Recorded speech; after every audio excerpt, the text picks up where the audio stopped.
desk in my quiet study at Mount Vernon, I read an invitation to friends throughout our young. The hospitality of my house was always kept up. I prided myself that no one went hungry away. Important figures of my day dined with me in the state room where my portrait hangs. And for 20 years, we never ate alone in the family dining room. It was my custom to escort distinguished visitors by candlelight to the peaceful quiet of the guest room. On those rare occasions when there were no guests, my lone candle was out at 9.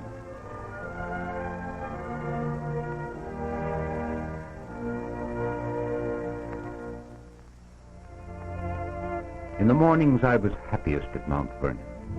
I always arose at dawn. The air was clean and cool, and from the lawn could gaze down the broad Potomac. Or I could stroll alone among the many trees I planted. In the morning, too, while the driveway was still empty of visitors' carriages, I could plan the day's work before setting off for Alexandria.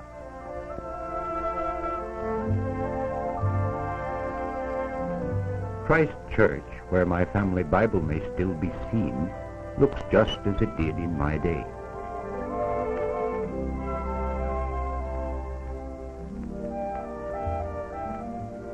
My Masonic memorial had not even been thought of then, but Martha's son was planning Arlington House, a shrine amid the graves of Arlington Cemetery.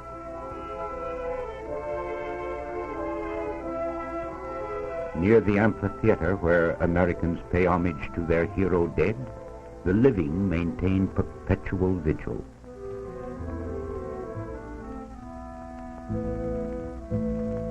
And not far away is the grave of Major Pierre L'Enfant, whose vision was responsible for the plan of our federal city, the capital of the United States. It is hard for me to believe that it has risen from marshland in less than 2 centuries. Across Memorial Bridge stands the nation's memorial to one of my illustrious successors.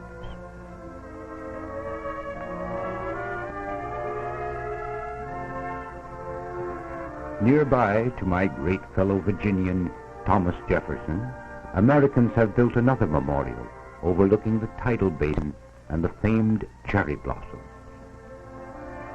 Magnificent views in the city of my dreams are often dominated by the most famous monument to my memory. But the best-known vista is up Pennsylvania Avenue to the capital of the United States.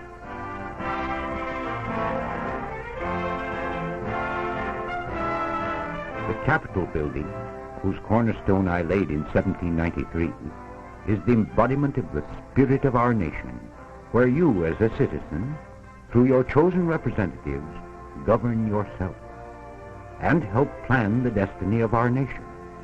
Here you are welcome to visit your congressman in person.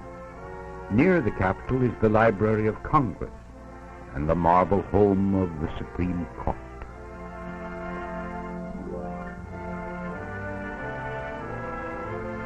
Once every 4 years, down tree-lined Pennsylvania Avenue, a newly elected president rides to the White House, which I plan to call the President's House. Here, in the news center of the nation, the president lives and works, directs the activities of the executive branch of government. Oldest of all, the State Department. Next to be created, the Treasury, the War Department, the Navy Department, and the Department of Justice and the Post Office, and the others which have been added since my time. For the structure of the government has been greatly complicated by administrations and commissions and boards created by Congress, but administered by the President. In the National Archives, the nation's most sacred documents are preserved, a treasure house of history. Folger Shakespeare Library rewards its visitors. Art lovers throng to the Corcoran Art Gallery and to the beautiful National Gallery of Art. Children and grown-ups are fascinated by exhibits in Smithsonian Institution and the collection in the National Museum. Historic spots are on every side. Peterson House, where the dying Lincoln was carried from Ford's Theater, now the Lincoln Museum. Or Tudor Place, where Martha's wedding gown is still preserved. World-famous statuary, both symbolic and historic, abounds in my city, and the capital is noted for its flower garden.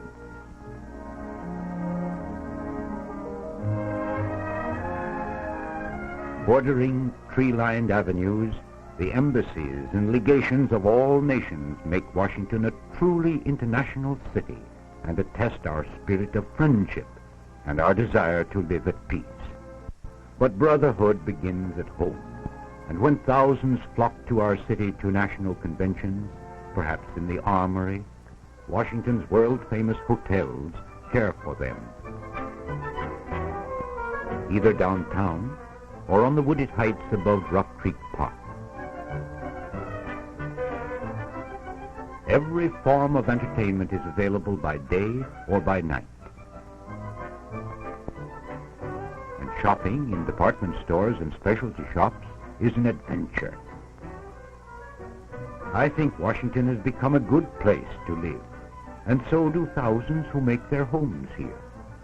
They find the transit system efficient, or they drive their own cars over smooth boulevards, perhaps through the cool depths of Rock Creek Park, a beautiful municipal playground.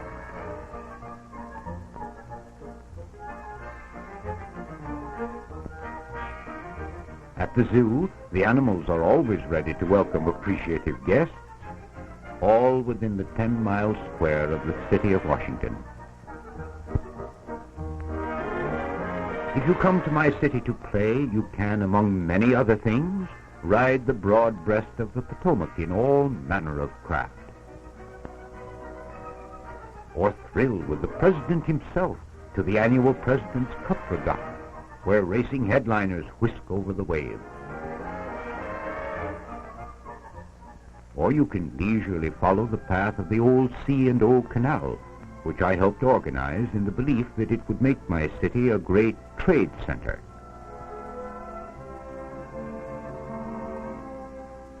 In the melting pot of Washington, all creeds come together. Edifices of worship represent all shades of men's faith in God. The city is a panorama of the rich history of our country. From quaint old Fairfax Street in Alexandria to busy modern corners, both the past and the present compete for the attention of visitors to the federal city. Visitors who throng here by bus, by plane from every point of the compass, by automobile over smooth highways, or by train from north, south, or west. From every state in the Union they come, at every season of the year. Businessmen, workmen, housewives, school teachers, school children, whole families. All of them, every one, assured the great-hearted hospitality of the one truly different American city. It is government. It is democracy. It is the capital of the United States, your city. So, in my own name, and in the name of the city that bears my name, I bid you welcome